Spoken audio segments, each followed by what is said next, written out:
So, tinatawagan ko na po ang ating preacher for the Word of God, ang ating Pastor Oscar Laab. Hi, Tay. Good morning. Good afternoon, Good Tay. morning. Ay, good afternoon pala. Morning pa. 15 minutes to. Praise God. Hallelujah, Panginoon. Sa oras nito, kami lumalapit, Panginoon, sa iyong harapan. Lord, I believe, Panginoon, that you are here in our midst, O God. Two or three that gathers in the name of the Lord Jesus Christ, you will be in the midst of us. Tinataas ko, Panginoon, ang mensahe na iyong ipaparating at ituturo sa bawat isa sa araw na ito, O God. Wala akong kakayanan, Panginoon, for without you, I am nothing, O God. I humbly, Lord, na nagpapasakop sa kapangyarihan, Panginoon, ng iyong banal na Espiritu na siya mag-enable, Panginoon, sa akin upang, Lord, ituro, Panginoon, ang itong paksa, Panginoon, tungkol sa pananampalataya. Banal na Espiritu, minister to each and every one of us, O Lord. Lahat ng mga kapatid na narito, O God, Lord, ay pagpapalain mo, Panginoon, sa pamagitan ng salita na kanilang maririnig, Panginoon, sa araw na ito, O God. Nais mo, Panginoon, na kami, Panginoon, ay magkaroon, Panginoon, Lord God, ng strong faith towards you, O God. Lord, na maging dependent kami sa iyo, Panginoon, that we should live by faith, Panginoon, Lord God. At Panginoon, ako, Panginoon, Lord God, ay gamitin mo, gamitin mo aking mga labi. I will not depend, Panginoon, on my own ability and on my own knowledge, O God. Lord, ikaw, Panginoon, ang salita. Ito, Panginoon, ay hinihingi namin sa pangalan ng Ama at ng Anak at ng Diyos na Espiritu Santo. Amen. Palakpakan natin ang ating Diyos sa buhay.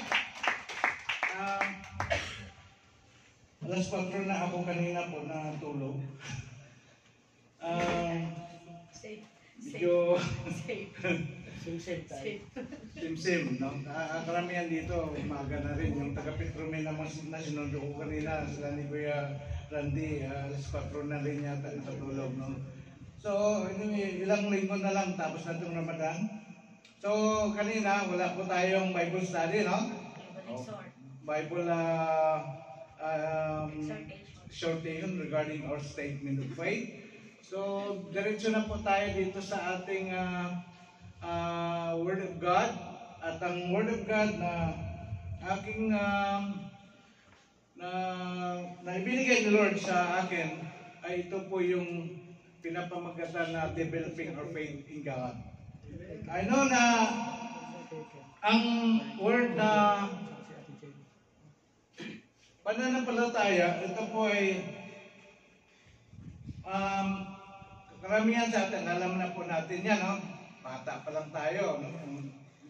Narinig na po natin, na-apply na po natin itong word pananampalataya. Pero anong definition po ng word na faith? What is faith? According to the dictionary, sabi nga doon sa dictionary, faith as defined by dictionary, faith is confidence or trust in a person, things, or concept. In the context of religion, faith is belief in God or in the doctrines or teachings of religion. But again, I will emphasize that here in our church, TCFIM, we are not promoting religion. We don't mind whatever religion we have. The most important for us is what? Relationship with God. We promote here the relationship with our Lord Jesus Christ. Amen? So the biblical definition of faith is what? Faith is the substance of things hoped for, and it is the evidence of things unseen. Ito po yung definition na binigay ng writer sa Hebrew, chapter 11, verse 1. No? Imagine, no? May substance na yung mga hinuhope po natin ng mga bagay, no? No? Mayroon ng substance, hinahawakan na po natin na mayroong substance. At yung mga hindi pa natin nakikita na mga bagay, ito po yung evidence example of that is our salvation. Nakikita na ba natin ang salvation natin? Kasi sa kanila to have faith to have, in order for somebody to believe, kailangan makita mo na, to see us is to believe. No? Attitude. But for us, being believers of God, we did not see God. Hindi natin nakikita ang God, di ba? But we believe that there is God. We believe the existence of God. You know, in the time of Paul, Thomas, no? At the time na kung saan hindi siya naniwala. No? Yan si Thomas noon, doubting Thomas, to believe. Sabi niya maliban na kasi sabi ng mga disciples, nandyan si Jesus Christ buhay. No? Nung narinig niya yan, sabi niya, hindi ako niwala, maliban na ang aking daliri ay may lagay ko sa yung pinagdaanan ng pako. No? Ako'y maniwala. So, biglang sumulpot ang ating Panginoon.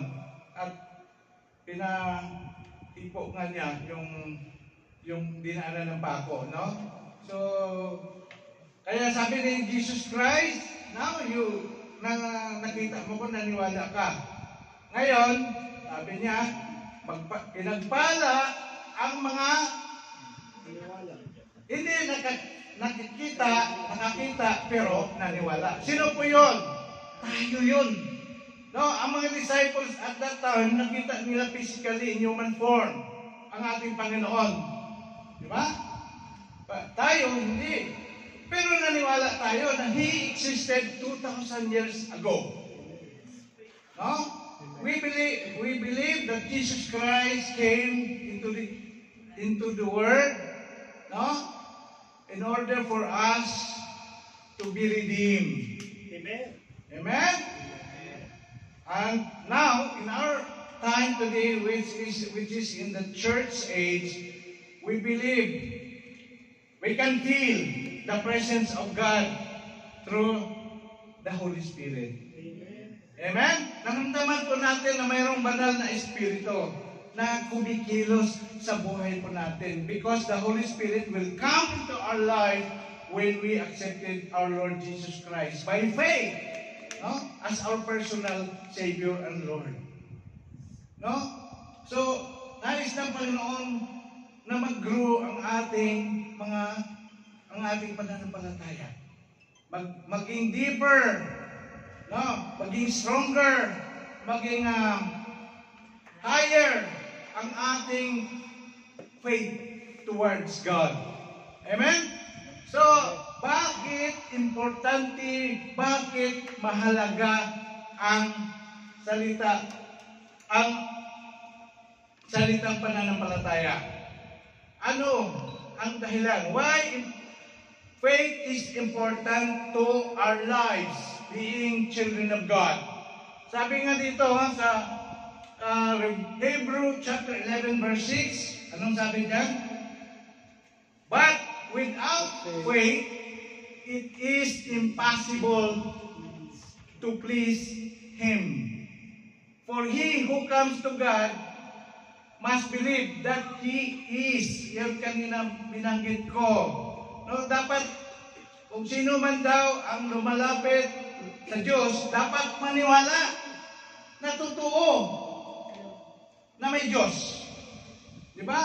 So, tayo lumalapit sa Lord sa mga panalangin natin when we pray. Lumalapit tayo sa Panginoon when we worship. Correct? At doon sinabi niya doon, no? And that He is a rewarder of those who diligently seek Him. So, dapat maniwala po tayo.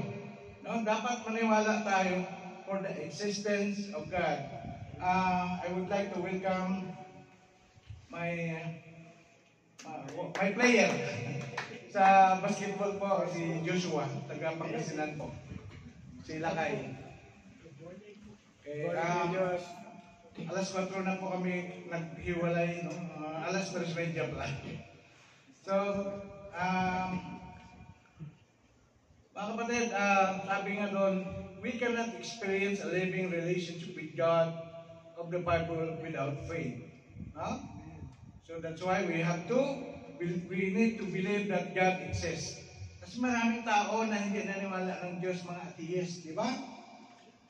Mga atheist, hindi sila naniwala. They believe on that theory of evolution na we are created not by we are creationist na sinasabi nila. Ang term nila sa atin, because we believe that God created us. No, we don't believe that we came from a small organism and then it evolves, no? Yan ang theory ni Charles Darwin until it became monkey, until na-develop po, naging tao po tayo. Ako hindi nung nagaling tayo sa monkey o sa unggoy o sa orangutan. No? Dapat wala namang orangutan. Oh. Yung mga gagwapo at kagandang lalaki, mga gandang babae, anak ng Diyos, sabihin mo na galing ka sa unggoy. Oh. Ngayon mga kapatid, God cannot be discovered or cannot be seen from any scientific research. Aba, sa outer space, may nakikita tayong pinalagay nila Hubble sa space telescope, no? Or although sabi nila, ang purpose nun ay para makita yung ibang mga planet sa ibang galaxy, no? To find other life in other planets, no? Beyond the stars, Proxima A, Centauri, no? May nakita na daw sila doon na posible mayroong life, pero it's only a theory. Million years nang gamitin ang spaceship, makarating ka doon sa na yun. So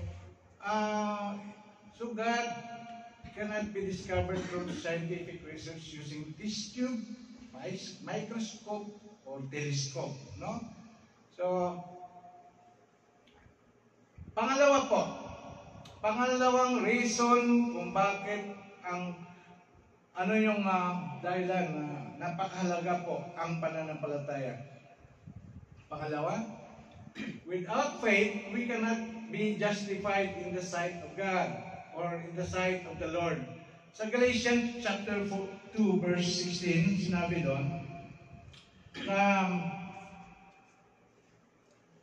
knowing that a man is not justified by the works of the law, but by faith in Jesus Christ, we are justified to be righteous in the sight of God. No? Romans 3:23, anong nakasulat? Sinasabi sa Romans 3:23, for all have sinned and fall short of the glory of God.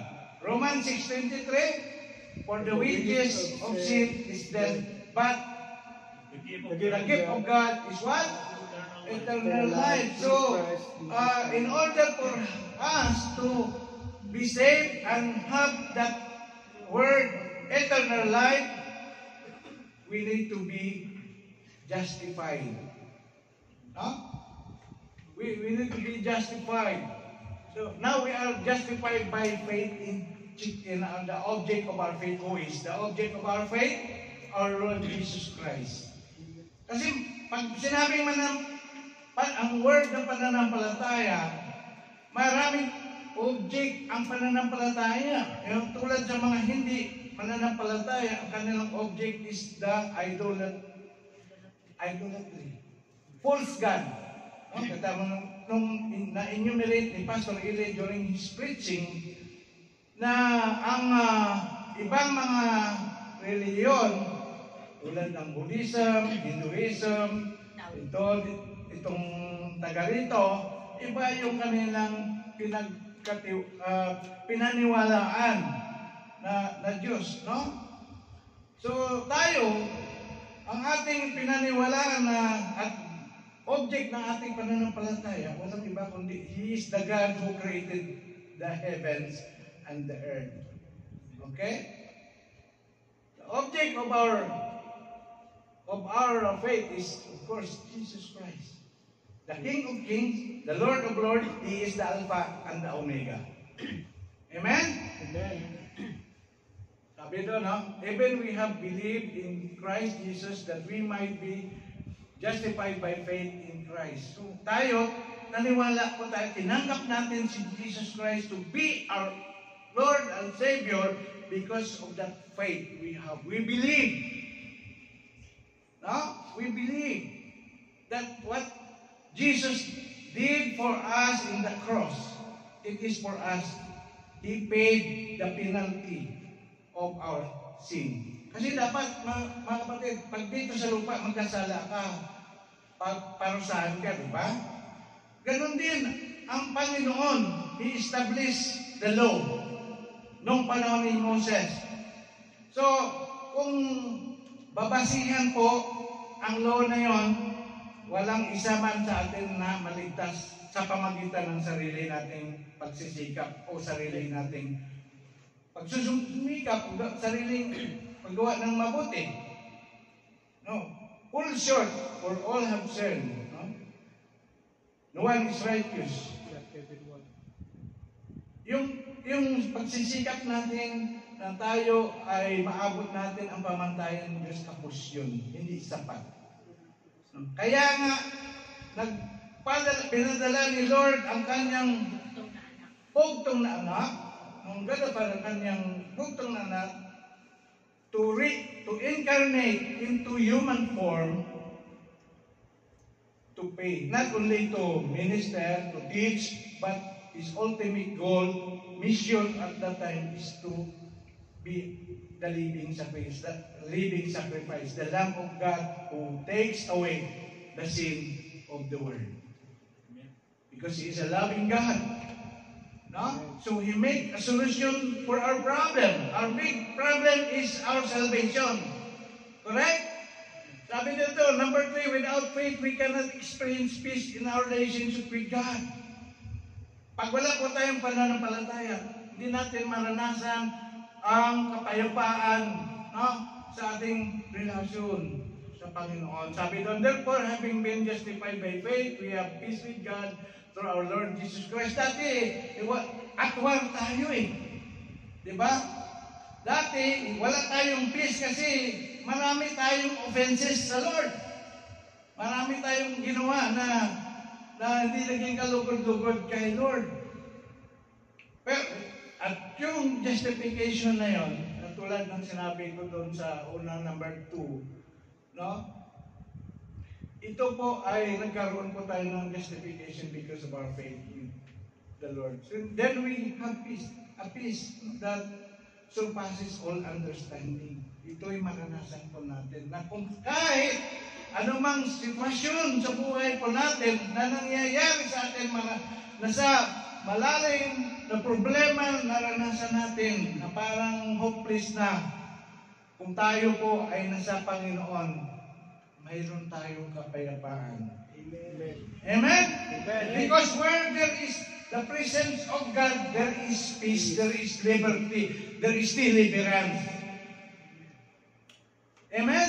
Amen. And there is comfort. Amen.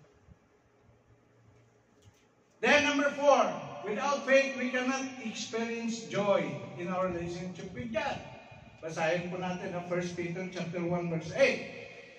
Whom having not seen you love, do now you do not see Him. Ito yung sinasabi ko kanina. Yet, believing, you rejoice with joy, inexpensive and full of glory. Tingnan mo mga kapatid. Binanggit na dito, kahit hindi natin nakikita. Since we became a Christian or became a born-again Christian, became a believer of Christ, may naranasan natin yung joy. Diba? Dati, puro na lang, anong opposite ng joy? Sad. Palagi na lang sad. No. Ngayon, kahit tayo ay walang pera, joy pa rin. Diba? Kahit hindi tayo mayaman sa pera, joy pa rin. Because we know that our God is the great supplier. He promised to us that He will supply all our needs according to His riches and glory. Amen. Amen? You know, anuhin ko muna itong sana nakikinig yung mga tagalabas. Yung mga lumabas na wala dito ngayon. Si Lord, katulad sa Book of Job, nag-uusap din pala sila ni Satanas. Nalala niyo na? Book of Job? No, sabi ni Lord kay Satanas, ano Satanas, ba't dito ka? Ano ngayon ang balita? Tapos sabi ni Satanas, nakita mo ba yung anak ko? Sabi ni anak mo na tapat niyan si Job? Sabi niya, kaya lang naman yan tapat sa'yo kasi pinagpapala. Parang ganun ang kwento. Another ibang tagpo na naman. Sabi ni God kay Job, sabi niya, Satanas, anong balita? Ba't nandito ka? Sabi niya, sige niya, paparamihan tayo ng paparamihan tayo ng nagmamahal. Sige. Sabi ni God, sabi niya, okay, sabi niya, ako muna magpapakita Sabi ni Satanas. Siyempre, ang nila, kahit walang television, advance naman, may makapangyarihan, makikita nila yung lahat ng lugar, hindi na kailangan ng Google Maps. No? Or online CCTV. No? Pumunta sila ngayon doon sa sabungan. O kita mo, yung mga naglalaro ng sabong na yan, pustahan, sugalan, sabi ni Satanas, akin yan. Tapos, lumipat sila ng area na naman. Doon sa diskuan, gabi.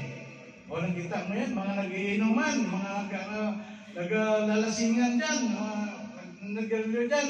Sabi niya, sabi ni Satanas, akin lahat yan, wala ka dyan. Maraming lugar na pinuntahan sila.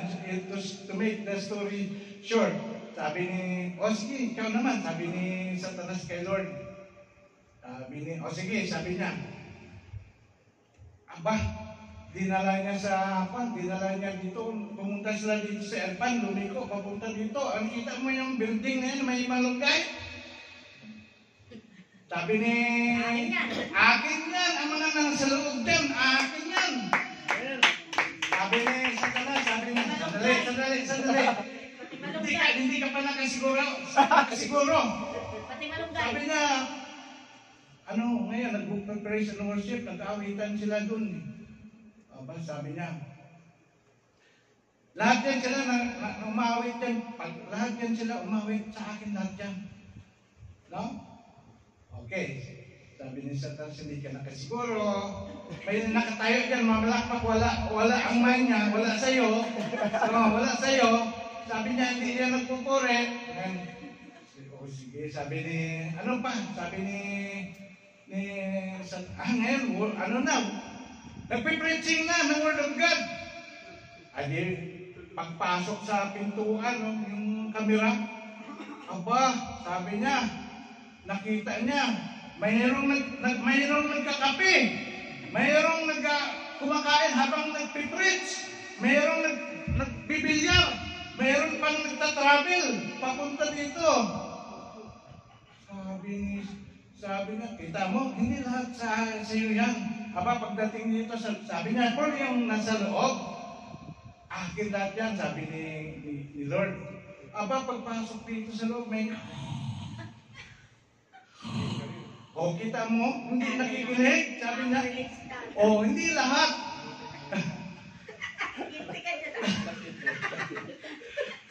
Mga kapatid, nagpipray daw, sabi ni Vince nung nakaraan, Tay, gising.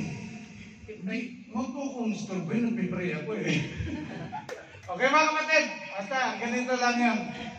Mahalin natin makinig ng salita ng Panginoon. Amen? Kaya nga sabi ang makulit tawad, sa panahon ng preaching ng Word of God, dito tayo lahat. Amen? Dahil doon nalulugod si Lord. Huwag natin hayaan maging matagumpay si Satanas kay Lord. Amen? Okay. Saan na po tayo? Number 5 na ba? 5. Number 5, Christ cannot live in our hearts apart from faith. Sabi doon sa Ephesians chapter 3, verse 17, that Christ may dwell in your hearts through faith. That you being rooted and grounded in love. Oh, yan po. Okay, para mabilis. Number 6 na. Number 6, we cannot live out the Christian life apart from faith. No? Basahin natin. Galatians chapter 2, verse 20. I have been crucified with... Si Paul lang nagsasalita dito si Apostle Paul. I have been crucified with Christ. It is no longer I who live, but Christ lives in me. And the life which I now live in the flesh, I live by faith in the Son of God, or Jesus Christ. No? Live by faith. So, yung mga naglilingkod, nung tayo po, na mga naglilingkod, katulad ni Paul, he is living by faith in the Son of God. The object of his faith is the Son of God. Walang iba kundi Jesus Christ. So, sabi nga doon, tugtong pa doon, who loved me and gave himself for me. Who loved us and Christ gave himself for us. So, that's why, this is ito yung ganti bilang sa pagmamahal ni Lord kay Pablo. Di ba si Pablo, we know the story of Paul. His name is what? Saul. At siya po ang unang nagpapahirap sa mga believers that time, mga early believers. Di ba? Siya pa yung masigasig maghanap ng mga Kristiyano upang i-persecute. No? So, kaya ganito mga kapatid, no? Sa ating, katulad din tayo ni Paul, katulad ng sinasabi ko, na lahat tayo po ay naging makasalanan. No one is righteous, di ba? At sabi nga doon, may mga tao na tingin nila sa sarili nila, hindi, anong sa kaisipan nila, hindi naman ako nagnanakaw, hindi naman ako nangalunya, hindi naman ako pupatay ng tao. Ano ba kasalanan ko? O, di ba ganun, ano? Hindi naman, sinusunod ko naman yung 10 kautusan. Pero alam mo, sabi ng James chapter 2, verse 10, sabi doon, ang sinuman na nag-iisip na sunod niya ang buong kautusan, subalit pumalpak doon sa isang kautusan, ay parang nilabag na rin niya ang buong kautusan. No? So, kaya mga kapatid, we must be thankful to God because of His love for us. No? Okay, next. Number 7. Anyway, i-share ko to by PDF pa. We cannot experience the presence and the power of the Holy Spirit apart from faith. Yung daming nagda-doubt dito tungkol sa Holy Spirit. No? Basahin po natin, sabi ng Galatians chapter 3, verse 2 and 3, this only I want to learn from you. Did you receive the Spirit by the works of the law? No. No? Tinanggap ba natin ang banal na Espiritu sa pamagitan ng kautusan?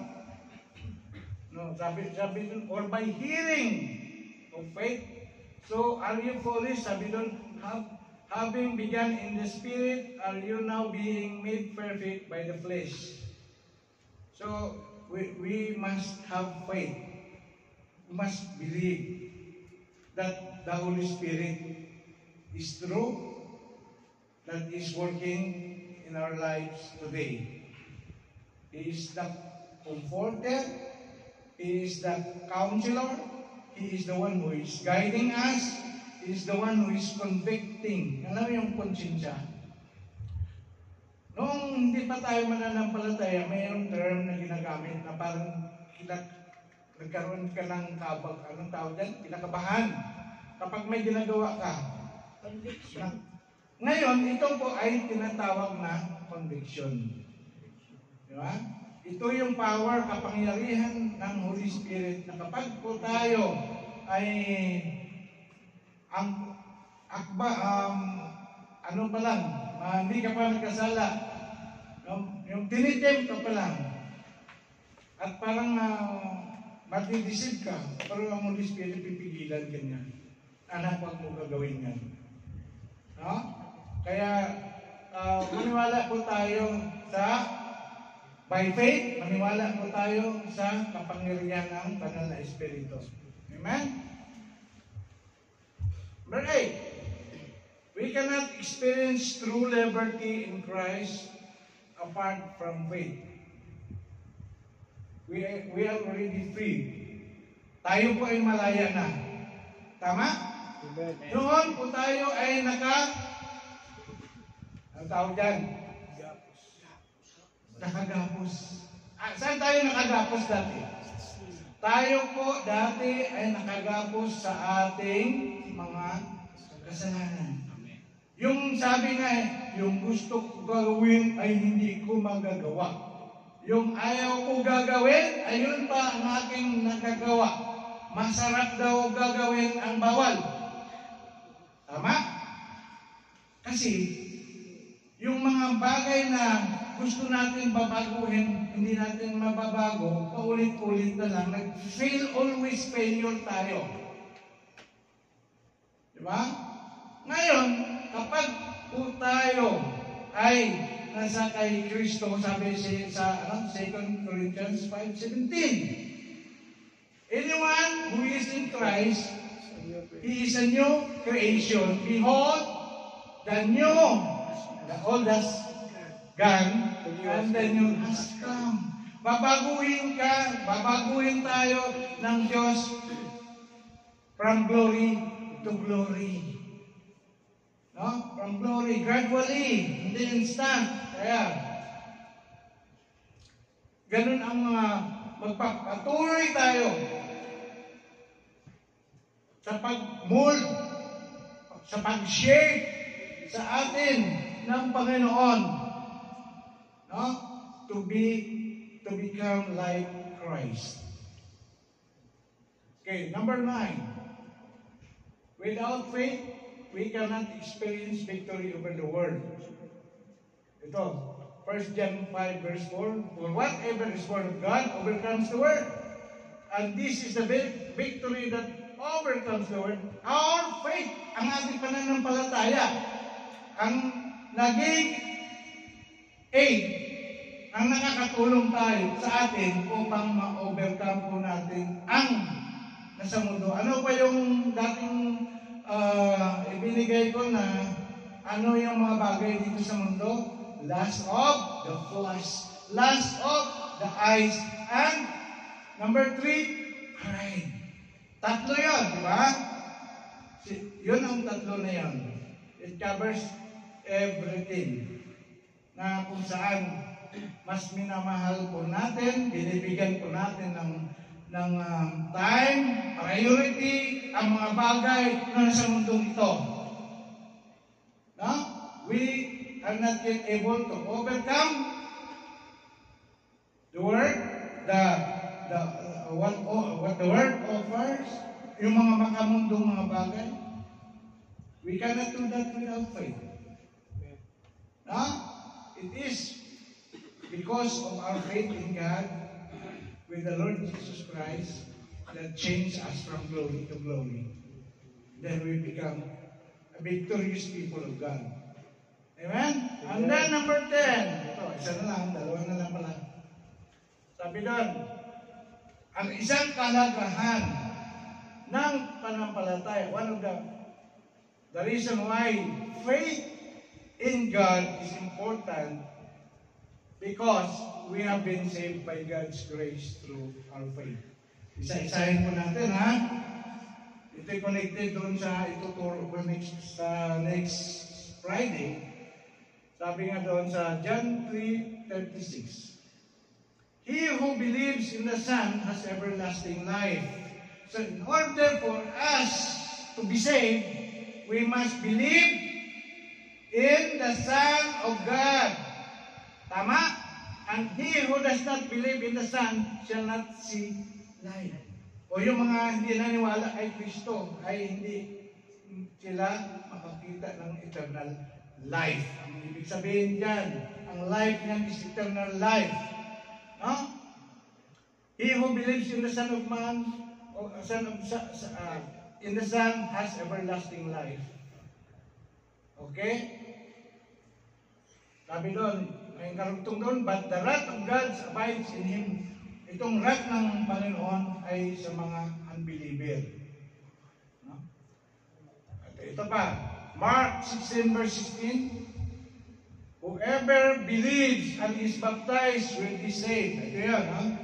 Ang sino man daw maniwala, ang tinutukoy dito ay si Jesus Christ. Sino man daw ang maniwala kay Christ, siya ay maliligtas, baptized and saved. But whoever does not believe will be condemned.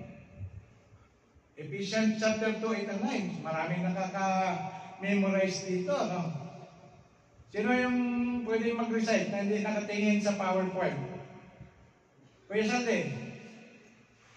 For by His grace you have been saved. This is not from yourself. It is the gift of God, not by works, so that no one can boast. Okay. Ay, ito na. For it is by grace you have been saved through faith. Walang true faith. Hindi mo nabanggit true faith. True faith. Okay. Nakapula kasi. Kita mo, Nakapula. we are saved by grace through faith. No. Amen? Okay. John 3:16, alam ko maraming nakakaalam dito. Si Babes, alam ni Babes eh. Huwag kang magbasa. Tumayo ka. For God so loved the world that He gave His only begotten Son, but whoever believes in Him shall not perish but have eternal life. Palakpakan natin si... Nakapikit ako. Nakapikit ako. Tagalog, patangin nyo. Patangin nyo. English na Batanggenyo lang. Pero hindi Tagalog. Okay, ayan. Ang Hebrew chapter 4 verse 2 may sinabi din, sapagkat tunay na tayo'y pinangaralan ng mabuting balita, gaya rin naman nila, ngunit hindi nila pinakinggan ang salitang napakinggan dahil sa walang kalakip na pananampalataya ang karinig. Ibang hirap sa Tagalog. King James Version of Tagalog, no? Ang hirap sa Tagalog. Ito, dito na po tayo sa number 11. Ito po yung God answers prayers through our faith. Tama? Sinasagot ng Diyos ang ating mga panalangin sa pamagitan ng ating pananampalataya. No? Sa Kanya. Hindi sa ibang bagay. So, James chapter 1 verse 8 to 8. But let him ask in faith. No doubting. Sabi niya, kailangan humingi daw tayo sa Kanya ng mayroong pananampalataya. Hindi magdududa. Sabi niya, for he who doubts is like a wave of the sea, driven and tossed by the wind. For let not that man, ayan, para tayong yung nagdududa daw, parang wave of the sea, no? No? Saan yung flow ng current, doon siya. Pag ganun, no? Kaya ito yung ginawang consequence. Anong consequence? Kapag ganun ang tao na hindi, walang faith, for let not that man suppose that he will receive anything from the Lord. He is a double-minded man, unstable in all his ways. Ito, mga prayer items to, ha? Prayer verses to, ha? Anong sinasabi sa Matthew chapter 9 verse 29? It shall be done to you according to your faith. Sinabi ni Jesus Christ doon sa pinagaling niya. Okay, ito pa. Mark 11:24. Therefore, I tell you, whatever you ask in prayer, okay, whatever you ask in prayer, you must believe that you receive it, and it will be yours. Kailangan po, sa prayer po natin, napakahalaga na maniwala po tayo na narinig tayo ni Lord. Na ang ating panalangin na binanggit sa Kanya, ito po ay mangyayari. Pero, exemption, we need to ask the Lord ayon doon sa Kanyang kalooban. No? Kailangan in-line din sa Kanyang salita ang ating hinihingi. At tulad ng yung mga bagay, Lord, gusto ko manalo ng loto. Hindi tumatay ka. Okay? Hindi tumatay ka. Ang iyong prayer ba na yan ay nalulugod si Lord? Siyempre hindi. It's not in accordance to your will. No. Kaya, Lord, gusto ko magkaroon ng motorbike. Gusto ko RB Davidson. Lord, gusto ko bigyan mo ako ng sport car. Ferrari. Tapos hindi ka binigyan. Gusto ko sports car yung truck. Hindi ka binigyan, hindi ka sinagot ni Lord. Sabi Lord, bakit hindi mo sinagot? Because, anak, kung bibigyan kita, mamamatay ka. Sabi niya, bakit? Kasi hindi ka marunong mag-drive. Madiskrasya ka. Mahal kita Ayoko madiskrasya ka. Ayoko ma-aksidente ka. So, sometimes ganon mga kapatid. May mga reason na kung bakit nade-delay po ang pagsagot ni Lord sa ating mga panalangin. Maaaring may pinapagawa pa si Lord sa atin na dapat natin gagawin. Amen? Kapag may hiningi tayo kay Lord, you must to act that. Hindi lang yung nagnanga ka lang para mahulog yung bunga ng bayabas. We need to act. Siwan tamad. No? We need to act. So, mga kapatid, ano pa yung nakalagay dyan? Therefore, I tell you, whatever you ask for in prayer, yung sa sumunod, is anyone among you sick? Let him call for the elders of the church and let them pray over him, anointing him with oil in the name of the Lord. And the prayer of faith will save the one who is sick. Kaya dito, di ba? Minsan, yung mga kapatid na may sakit, pinagpe-pray po natin ng mga elders, no? Tayo mga kapatid na narito. Sabi doon, ako, may testimony ako dyan. One time, bago pala akong Kristiyano, 1 week pala ako ng Kristiyano, nakaranas na ako ng persecution sa hospital na pinagtatrabuhan mo noon. Nung marinig nagpre-praise the Lord ka na pala, sige nga, pag-pray mo nga yung kababayan po natin doon sa taas, sa ICU. Tingnan nga natin kung may kapangyarihan. Sabi ko, wala akong kapangyarihan. Hindi pa nga ako, bago pa lang ako na dumadalo Hindi pa ako marunong manalangin. Tapos dumating yung isang head nurse na, baka walang marunong mag-pray. Baka pwede mo ipag-pray yung kasi umatin ka na ng... Sabi ko, hindi pa nga. Kahit isang verse na sa Bible, hindi pa nga ako marunong Sabi na, sige lang, testing mo lang. Di pumunta ako doon. Sige, punta ako doon. Hindi pa ako marunong manalangin. Ayun, tapos sabi ng yung kababayan ko pa naman, taga Iloilo. Sabi niya na nag-iinip ako. May pumunta dito, kababayan ko. Sabi niya, pagod na ako. Sabi ko, anong gusto mo nung? Sabi niya, pwede mo ako ipanalangin. Sabi ko, sige, manalangin tayo. Pero hindi ako marunong manalangin. Sabi ko, Lord, kung ano man kalooban mo sa taong ito, Lord, mangyayari. Hindi ako nagpe-pray ng, Lord, pagalingin mo.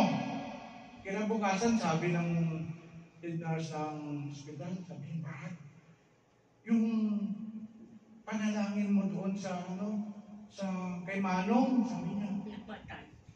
epektibo. Sabi ko, talaga? Akala ko gumaling. Nung sa isip ko, akala ko gumaling. Sabi niya, sabi ko, ano nangyari? Ayun, nagpahinga na siya. Sabi niya, ayun, nagpahinga na siya. Nasa kay Lord na siya. Tapos ikwinento ko sa pastor namin. Sabi niya, Brad, epektibong ang prayer mo. Kasi lahat naman ng tao ay mamamatay. Sino ba dito hindi mamamatay? Portal. May mga, sabi nga, pag time mo, kahit malakas ka, wala kang sakit, kukunin ka ni Lord. Amen. Kukunin ka niya. Kaya we cannot question why God did not answer my prayer. Na, Lord, pagalingin mo yung aming kapatid na may sakit, na may cancer, may diabetes, Lord. God works together for those who love Him. He knows His plan for all of us. No? My wife died. 7 years kami na nagsama. My first wife. May 2 kaming anak. That time. At nung namatay siya, hindi ko matanggap-tanggap. Merong rejection na sa akin na parang baliw ako. Pero nung na-counsel nga ako ng isang pastor, sabi niya, Brad, maniwala ka sa pagmamahal ng Lord sa atin. Yung wife mo, iisipin mo, mas masaya siya kaysa yung ngayon dito. Mas masaya siya kaysa atin ngayon dito. Kasi bakit?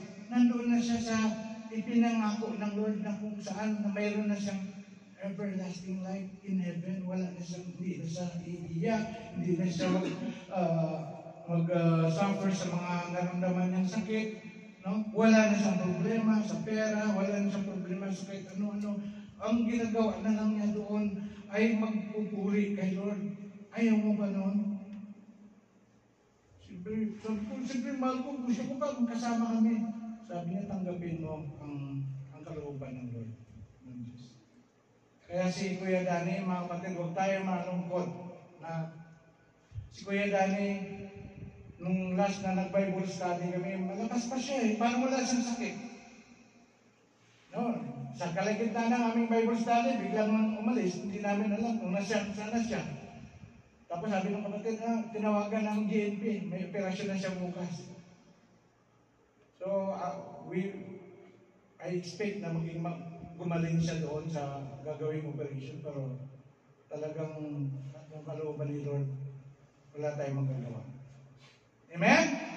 So that's why every soul, lahat po tayo dapat handa sa lahat ng panahon na kung saan ang expected time na kukunin tayo ni Lord, dapat tayo ay siguradong natiyak po natin sa oras na ito na mayroon tayong natiyakan na mayroon tayong buhay na walang hanggan.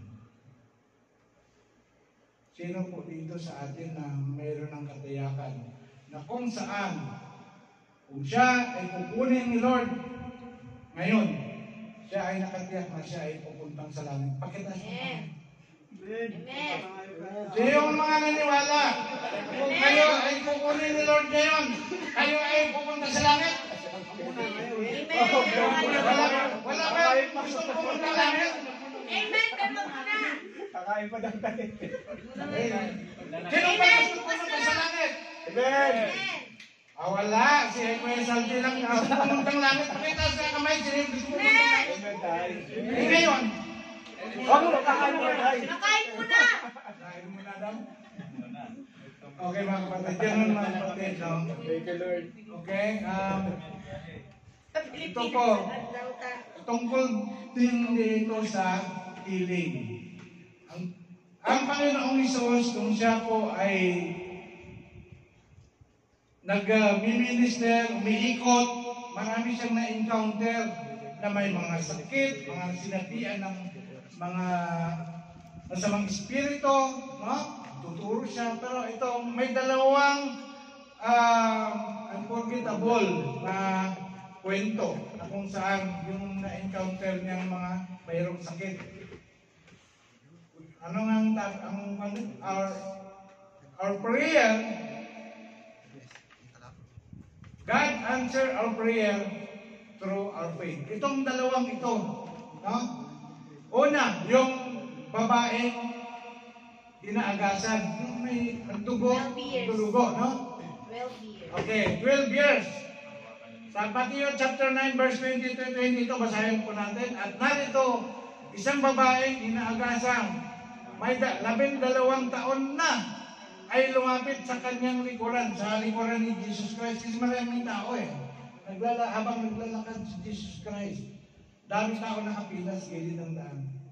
Nung babaeng ito, nandoon, pumunta sa likuran ni Jesus Christ. At inipo ang laylayan ng kanyang damit. Sapagkat, sinabi ng babaeng ito, no?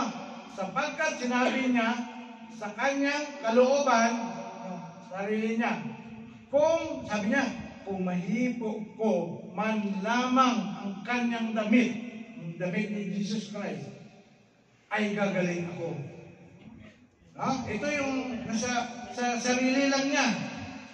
Pag mahipo ko lamang ang laylayan ng damit ni Jesus Christ, gagaling ako. Okay?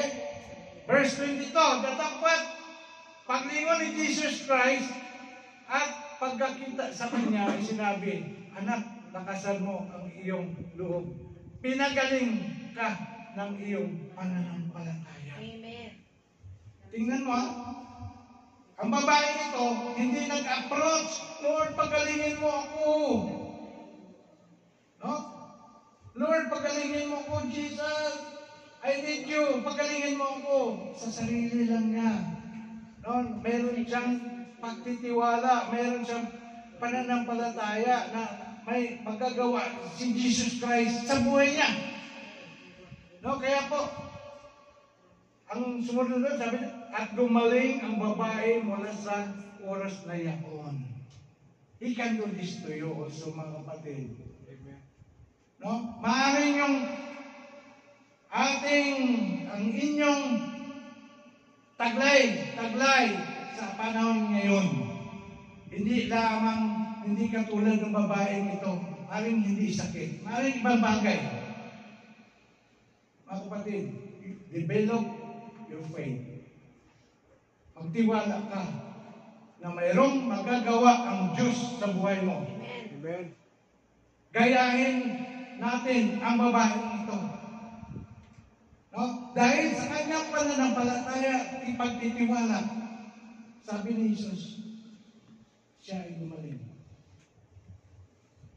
Grabe, great faith sa New Testament. Ang pangalawa po ay yung pananampalataya ng centurion. Opisyal ito ng army, ng Roman army. At that time, doon sa Palestine, Israel. Sabi doon sa Matthew chapter 8, verse 5 to 13, sinong familiar dito yung faith of the centurion? Basahin nyo. Ito at pagpasok ni Jesus Christ sa Capernaum, ay lumapit sa kanya ang isang centurion, opisyal po ito, na sa kanya namanhik. At verse 6, at nagsabi, Panginoon, ang aking alila ay nararatay sa bahay. Anong nararatay? No? Lumpo at nahirapan. Naawa itong centurion doon sa kanyang alila, sa kanyang alipin. At gumawa siya ng paraan na lumapit kay Jesus Christ. Nag-approach talaga sa kay Jesus Christ. Yung babae hindi nag-approach. No? At verse 7, sinabi doon, at sinabi niya sa kanya, Paroroon ako at siya'y aking pagalingin. Sabi ni Jesus Christ, itong word ni Jesus Christ, verse 7. At verse 8, at sumagot ang centurion at sinabi ng centurion kay Jesus Christ. Anong sabi ni centurion? Panginoon, hindi ako karapat-dapat na ikaw ay pumasok sa ilalim ng aking bubungan.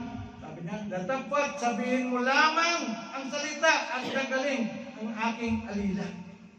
Kita mo, grabe yung pagtitiwala at pananampalataya ng senturyon na ito, no? Sabihin mo lamang. Amen. No? At dagalin. Ngayon, anong sumunod? Verse 9, sapagkat ako rin naman ay taong nasa ilalim ng kapamahalaan na may nasakupan akong mga kawal. Sinabi niya na siya bilang opisyal ng sundalo, mayroon din siya mga nasakupang mga sundalo na kahit anong sabihin na o i-order niya, sumusunod. Sumusunod yung mga sundalo, tulad ng general, no? Ang mga under sa general, pag nagbigay ng directives yung mga general, susunod yung mga nasa ilalim. Diba? So, yan ang sinabi ng centurion. Ayan.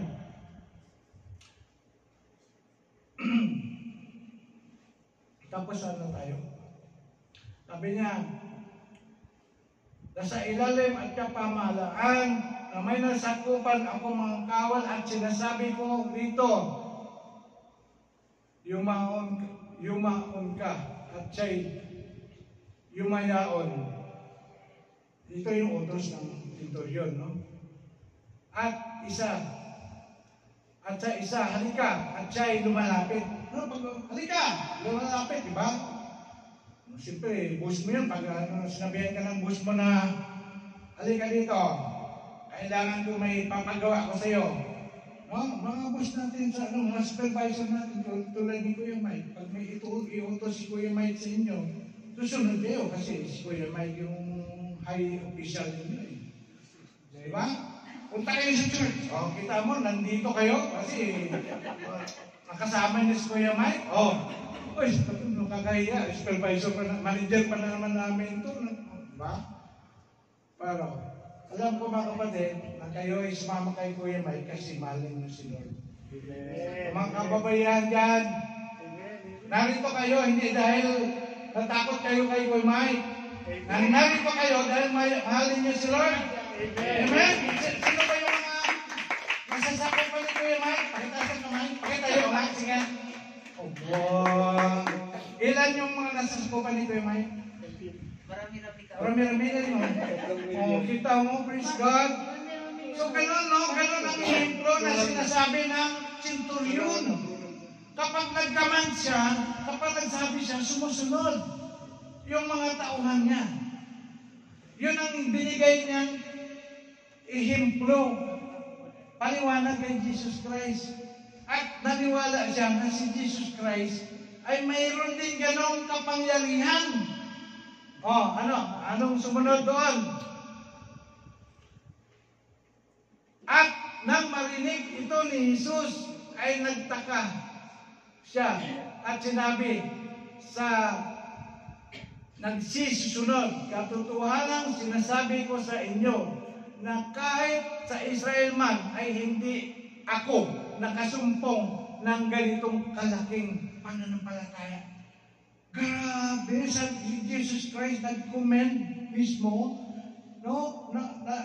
Hindi niya binanggit na there are man of faith like Abraham, like Noah, Moses, doon sa Hebrew chapter 1,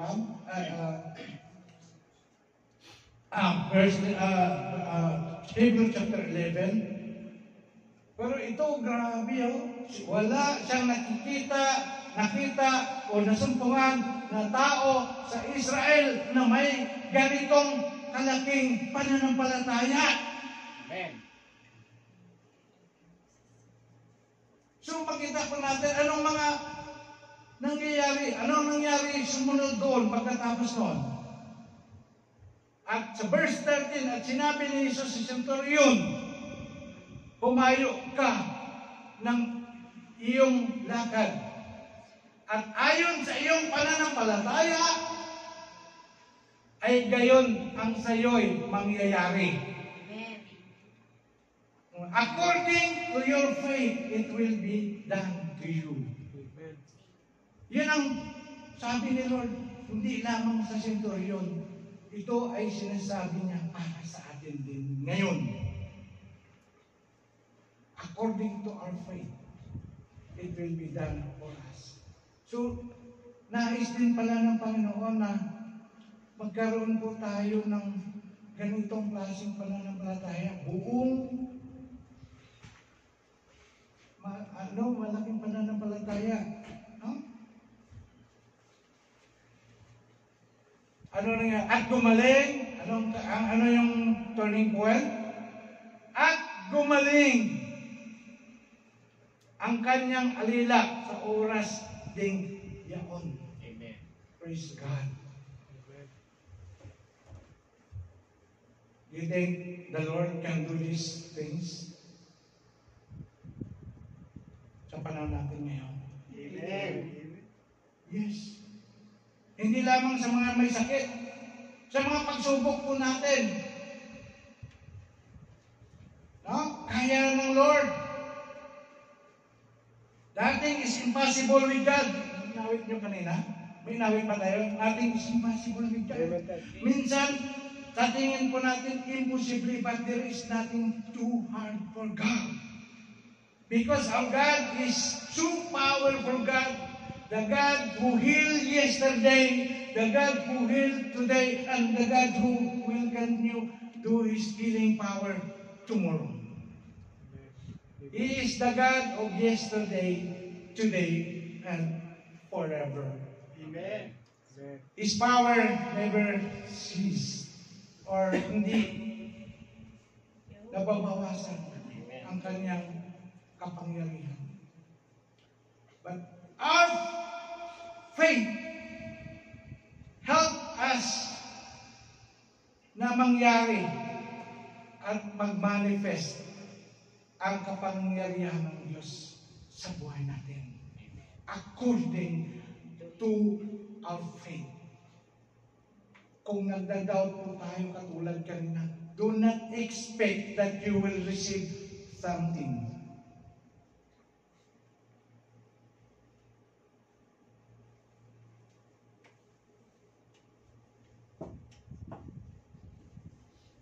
God loves us. And this plan for all of us is good. For I know the plans I have for you, says the Lord.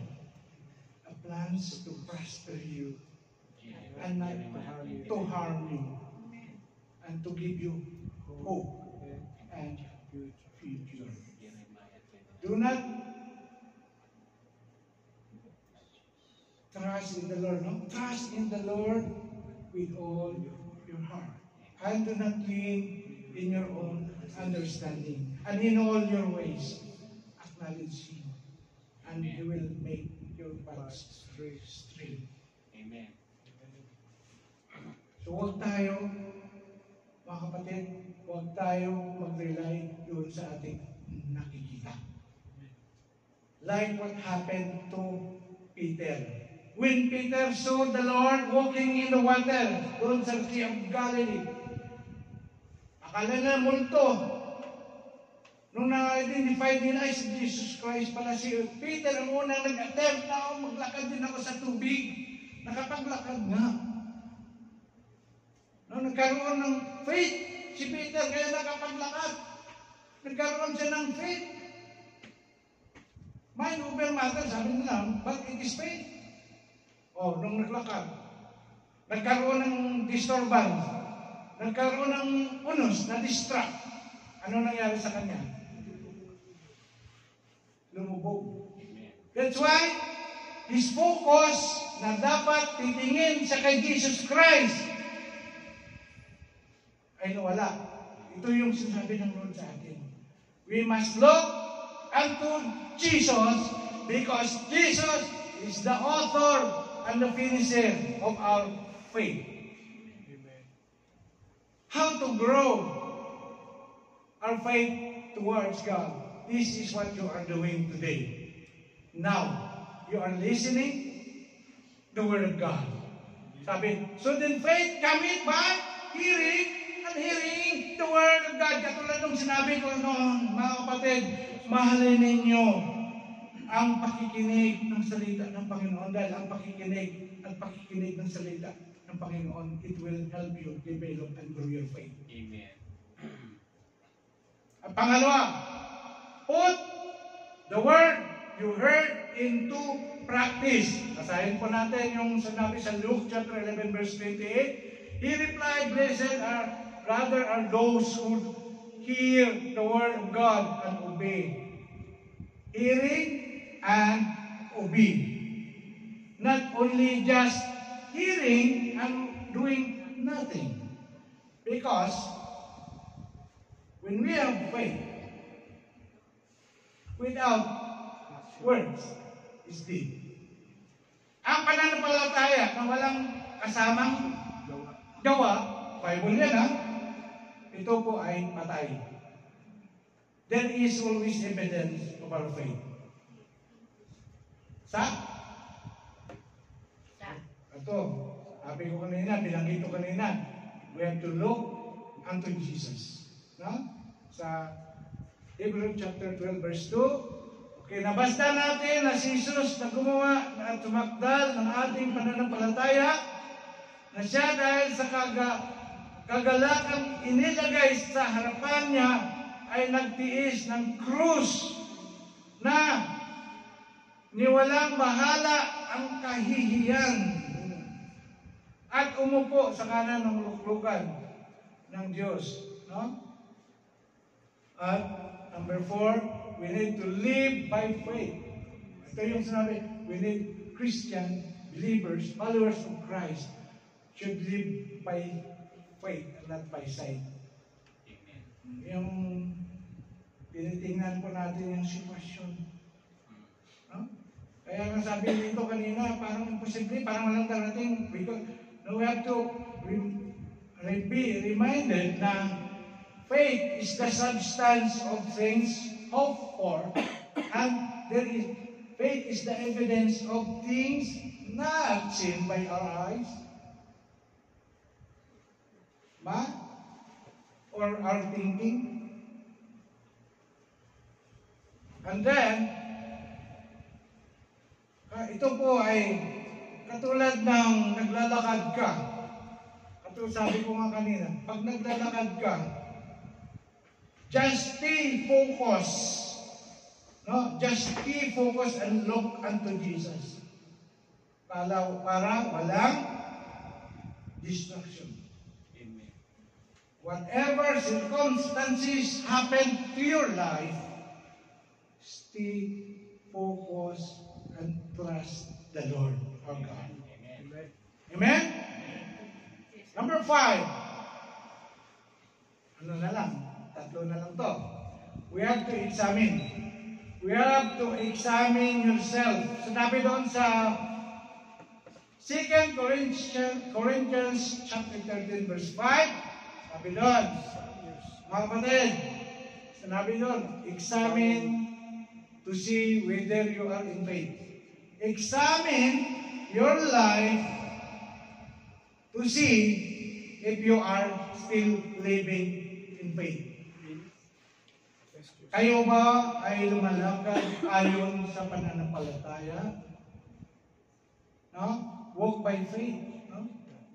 Dapat we have to walk by faith. Sabi doon, test yourselves. Do you not realize that Christ Jesus is in you? Unless, of course, you fail the test. Meron din palang testing, spiritual test. No? Kaya tingnan po natin sa lahat ng mga ginagawa po natin. Is my action, is my decision, is my thinking, ang mga ginagawa ko bang ito ayon ba sa aking pananampalataya kay Kristo? You keep doubting, even your lifestyle, no? Yung mga ginagawa mo araw-araw, instead na ikaw ay makikinig ng salita ng Panginoon, magbasa ng salita ng Panginoon, magbasa ng Bible, mag-pray, ay hindi mo nagagawa. Iba yung lugar, iba yung pinagbibisihan mo. Maraming reels ito sa TikTok, reels sa Facebook, mga teleserye, diba? Maraming yun ang binigyan mo ng malaking oras, mga kapatid. Ito, So check yourself if you're still walking in faith or not. Pagdating na may problema, instead na mag-pray kay Lord, lumapit kay Lord, doon nagminumok-mok minsan, ano kayo gagawin ko? Saan ko kukuha ng pabayad ng bills ko? Worry ka na, worry. Sabi ng Panginoon, do not worry about anything. But in prayer, Kuya Jok, memorize mo Kuya Jok, pagkita tayo. Sige na siya. Halika dito, halika ikaw. Ito, memorize mo Kuya Jok. Do not worry about anything, but in ano? Do not worry about anything with thanksgiving present your prayer and petition to God. Oh, gawin. Lakpakan natin ang Panginoon. Do not worry about anything but in prayer, petition, and thanksgiving, let your request be known to our God. Ganon po. Sabi ni Jesus Christ, sino ang sa pamagitan ng pag-worry, madagdagan ng 1 minuto ang kanyang buhay? Wala. Mag-worry ka, masusunod yung problema mo pag mag-worry ka. Kaya sabi ni Kuya Jok, do not worry. Pray. Diba? Pray. Instead of worrying, pray, Lord, I don't know what to do. Anong gagawin ko, Lord? Talaga problema ko, hindi ko kaya. Parang bibigay na po ako. Grabe pang bubuli sa akin ng mga kasamahan ko sa trabaho. Iyak na ko, Lord. Pray. Mga kapatid, pray. Grabe pang bubuli po. Kaya ikaw yung bully. Diba? Sabi ng Matthew chapter 6 verse 33, ano ngayon sinabi ng Matthew 6? Seek first the kingdom of God and His righteousness, and all these things shall be added unto you. Bakit ka mag-problema? Seek first pala eh. Seek first the kingdom of God. Because God is the God who created the whole universe. He created us. At sabi nga, delight yourself in the Lord and He will give you the desire of your heart. Diba? Mga kapatid, sabi ng Panginoon, surround. Ito ang isa pa. Suggestion. Surround yourself with people of faith. Amen. Kung ang mga nakasurround sa iyo ay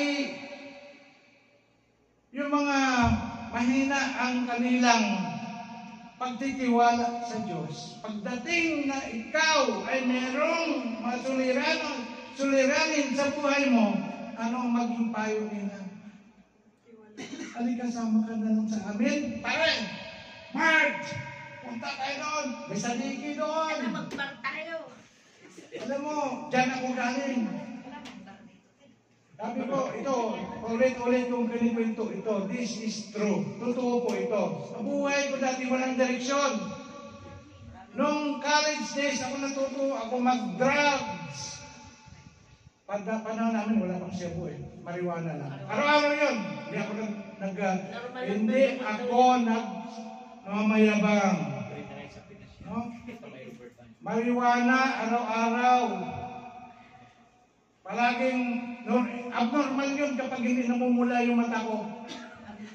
Abnormal yun. Imagine, nagtuturo ako nung college days ako, nung hinahir ako as teacher in the computer college. Habang nagtuturo ako namumula, ang sir na, si sir, wala na naman yung mata. Sabi ng estudyante ko. Tapos nagtitripping ako habang nagtuturo. Pero maganda yung turo ko sa kanila. Kasi tripping ko pag magtuturo sa kanila ng computer programming language eh. That's the result of drugs. Naranasan ko yung injection dito. Romilar Binapid. Hindi ko binibigyan kayo ng idea. Baka sundin nyo. Huwag ninyo sundin kayo. Hindi maganda. Yung kasamahan namin na kainuman namin, nagtatrabaho sa UR. Dinadala niya yung mga ini-inject sa pasyente. Tapos yun ang ginagamit namin. Nung hindi pa ako nakakilala sa Panginoon, ganun ang buhay ko. Sa liki, walang magandang na itulong sa buhay. No? Maaring pag nahay ka, kinabukasan, wala na yung pagkahay mo, balik na naman ang problema. Diba? Okay. So ganun, instead of surrounding yourself with people who is weak in faith or are not believers, unbelievers of God, surround yourself with people like Pastor Eli, like Kuya Saldi, like Kuya Mike. No? Ganun mga kapatid. No? At number 7, marami pa yan. Ginad ko lang. Ano pa yung makapag-grow sa ating pananampalataya? Attend church service. Always. Attend prayer meeting. Love to attend prayer meeting. And attend also Bible studies. Thank God sa dedicated members of Jamia Intercon Bible Study Cell Group. No? Every Saturday po yan, walang tigil ang kanilang Bible studies. Panguna po ni Kuya Mike. No? And that's why all my other cell group na ginawa po namin, mga kapatid, gawin niyo po every Friday or mag-sit kayo ng araw na magtuloy-tuloy ang Bible study tayo. May pinunaward ko kay Kuya Jipoy at saka kay Kuya Marlon na Tagalog outline ng parables. No? I-share ko din ito sa ibang mga kapatid para madaling maintindihan kasi Tagalog. No? So, ganun mga kapatid. My time is out already. Nakalagay doon, time is out. Kaya, time's up. Okay, hanggang dito na lang po ang salita ng Panginoon. Palakpakan natin si Lord. Siya yung nagsalita sa atin. No? Siya yung nagmamahal sa atin at nais ng Lord na mag-grow at mag-increase ang faith po natin. So, samahan po ninyo ako sa panalangin.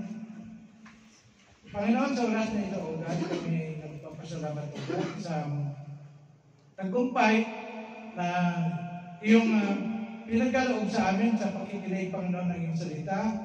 Dalangin ko, O God, na ang mga salita na narinig ng mga anak mo ay hindi ito, Panginoon, Lord, dyan manakaw ng aming kalaban. Sinisiriwan ko ito, Panginoon, ng banal na dugo ng aming Panginoong Isus.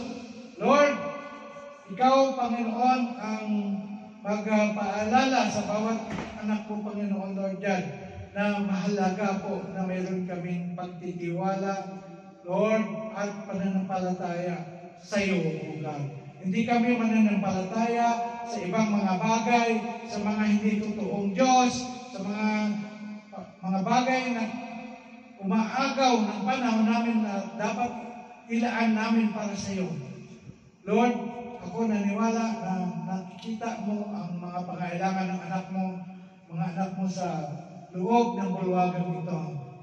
At Lord, ang mga sarili nilang kahilingan, you are the omniscient God who knows everything, Lord. Ano man yan, Panginoon, Lord God, Lord, I ask, Panginoon, in the mighty name of Jesus, meet, Lord, that desire, that prayer request of my brother and my sister, O God. And Lord, I know, God, that you are the God who performs, Lord, miracles. You are the same God who is so powerful that, Lord, nothing is impossible with you. Bless the whole congregation of God today. And I believe, Panginoon Lord God, na Panginoon, sa araw na ito, God, we are already blessed. In the name of Jesus Christ, we pray. Amen!